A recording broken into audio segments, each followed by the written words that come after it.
Okay guys, what is up? I am PDFTCG, and today we are going to be doing a deck profile on what I have. I think this is just it's really Undying Campfire 2.0. So with WAE, we got a lot of like Krillisian support, and with that, I feel that taking the Scrats out of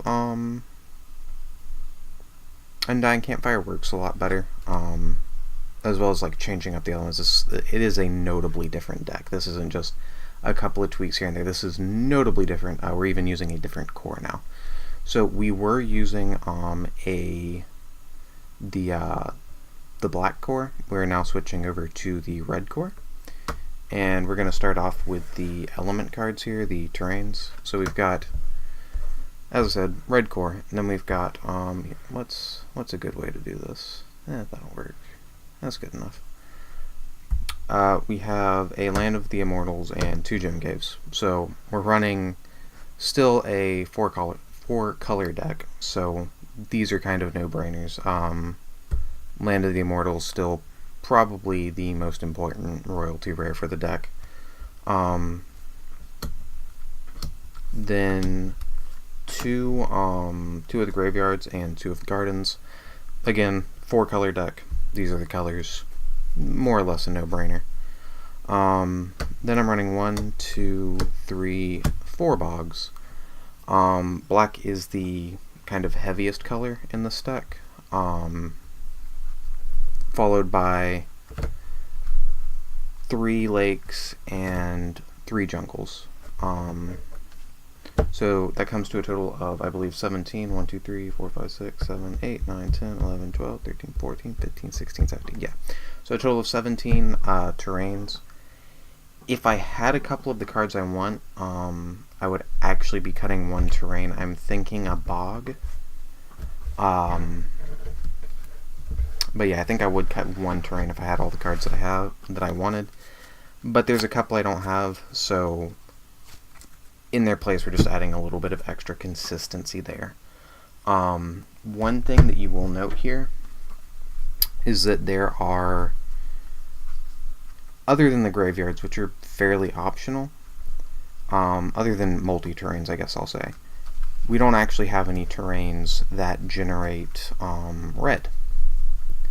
This is something that I refer to as core splashing, which is the concept of all of my cards will cost only 1 red. But I have a red core, so I will always be able to cast them. This is extremely important because we're running Campfire and Undying 2, meaning we're running 4 colors. This allows us to effectively put our terrains down to 3 for the most part. Again, we're running the dual terrains because we might as well.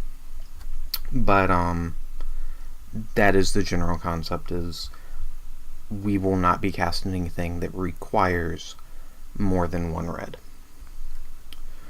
So we have 2 of the volatile Krillisians, again 1 red. We're not running any of the Krillisians that generate red because, again, the deck doesn't call for it. We have 2 Mesmeric Krillisians, generate black, 2 Devouring Krillisians, or Deadly Krillisians, not Devouring. One of the best cards in the deck, one of the things we really want to play multiple times, get our opponent's hand size down to effectively 0, and then, overrun them with Krillisians in the game. 2 Woodland Krillisians, generate green. 2 Strong Krillisians, these are ridiculous. They are 1-drops with 300, 400. Just kind of absurd. Scavenging Krillisians, really good. 2-drop with 400, 400. You can sack it to draw a card. And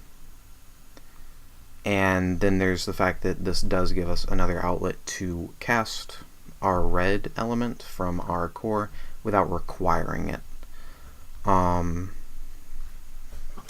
Then there's 2 Krillisian Egg Keepers. Egg Keeper is super duper good. but it is extremely good in Campfire decks. What this does is, when it's destroyed, you get to play another Krylisian from your hand. So what this means is, you can drop this onto your Campfire, draw a card. Then, unless your opponent just does not attack you, you can block with this, and then they'll kill it.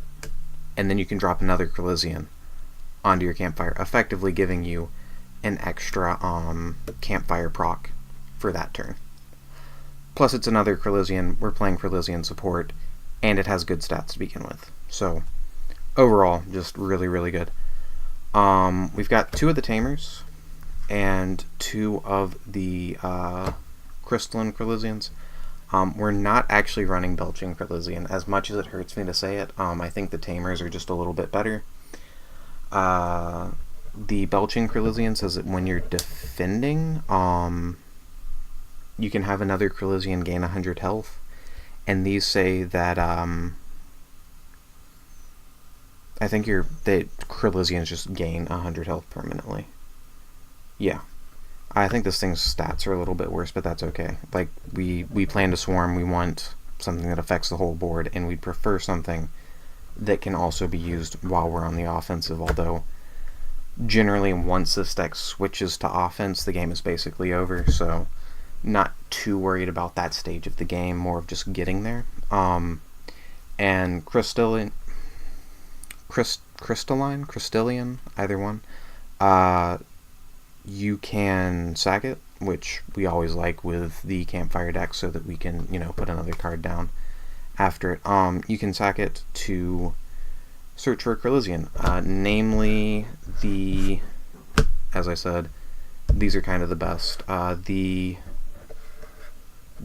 Egg Keeper is also pretty good, probably one of these 2, namely these. Again, replaying these with Undying Tomb, anyone that knows how the original deck works, I don't particularly need to explain this concept too. So we have a 1 Ocean Serpent. We really could be running 2 of these. This is just another card that is extremely good if you get to replay it multiple times. If you drop this onto a Campfire, you draw 3. If your opponent kills it, goes back to your hand with Undying Tomb. You play it again, you draw another 3 cards. That becomes really, really ridiculous really, really quick. Again, I only have 1. I'd probably be running 2 if I could. This is probably the best creature in the game right now. Crystal Golem.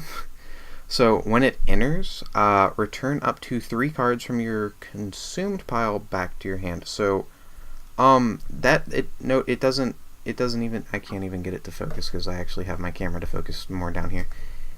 It doesn't say creatures, it says cards. So you can get back like action and battle response cards, all that. This deck doesn't abuse the Golem super hard, but it is still the best one, especially since it costs 7 of any color. When you're playing a 4-color deck, playing a lot of the other royalty rares are really, really clunky. I guess you could do like Kira now. Of course, we're not playing white, and I think she requires white. I don't remember what 4 colors she cost. But point is, a lot of the royalty rares are really clunky. Not only is this better than most of the royalty rares, it's easier to cast. Like, not only would I rather cast this, it is also easier to cast than the other ones. So, super, super, super, super good. 2 Undying Tombs and 2 Campfires. For anyone that didn't see the first video, this is the general concept of the deck. So, the Campfire is a relic. You put it on your terrain, and when you play a creature on it, you get to draw a card. Or when you move a creature from another terrain onto it, you get to draw a card. We play a lot of small, cheap creatures that kind of ensure that we're able to play a creature every single turn onto it. Again, we have the red to begin with, so all we need is the green and the blue. in order to play this, and it's what I would describe as the second best draw engine in the game. The best draw engine will be in the next 2 decks on this channel. This is the second best one. It is excellent. But yeah, with that, and then with the Undying Tomb, whenever you have a creature get destroyed, you can pay its cost to put it back in your hand. Again, this just gives you an infinite, you will have a creature to play every turn, and a lot of our creatures can be sacrificed just to ensure that we can, again, just do stupid stuff like this every turn. So every turn I can sacrifice this, put it back in my hand, play it again. I've done 200 damage, and I've drawn a card.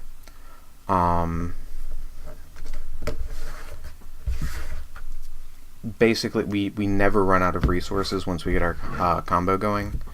Another good thing about them being like these really, really small creatures is you can't really, with like the bigger creatures, you can kind of,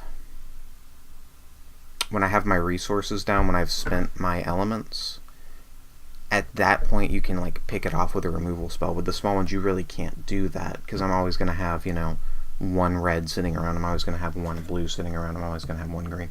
Those are pretty much always going to be there, if not more. So it's really, really hard to find an opportunity where you can actually remove cards from my hand or remove cards from my field. So we have 2 backstab. Destroy a creature with 500 or less, and it cannot, or 500 health or less, and it cannot be, it can't be countered. It will always resolve, I think is the word he uses. This card will always resolve, which I assume just means it can't be countered. One of the better removal spells in the game. Removal's good. Sometimes your opponent has creatures that you don't want them to have. Anyone that's seen my openings knows that I love the gemstones. I am running a total of 5. So black and green are the biggest colors. Blue is the next one. This is probably another card that I would remove if I had all the cards that I wanted for this deck. We don't really need to hit 3 blue. But again, it's just more elements. Being able to do more stuff is good. And then lastly, the last 2 cards we have are a Nature's Claim, which is the other card that I would like 1 more of. I guess I could really just get the green deck and be set. I might do that, just so I have like another Nature's Claim and another Ocean Serpent sitting around. And finally, a Black Magic. Similar to the backstab, sometimes your opponent plays action, battle, and response cards that you don't want them to, so you stop them from doing that, which is good. Overall, deck plays very, very similarly. We swapped the colors up a little bit. We're not really playing much red anymore. We're playing a lot more green and blue than we were. Black is almost as relevant, probably slightly less relevant than it was before. Same general concept. We got a ton of small creatures, they never go away, and we draw a million cards. I do have another 2 decks kind of planned out. I haven't physically constructed them, but I do have the general idea for them laid out.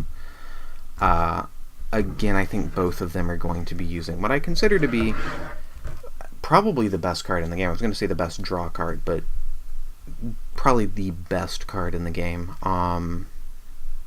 And those videos, we'll probably have another one this week and then another one at some other who knows when time. But I'm probably going to go put together one of those decks shortly after I throw up this video. As always, if you enjoyed it, thanks. Comment, like, subscribe, all that jazz. Thanks for watching, and have a nice day. Peace.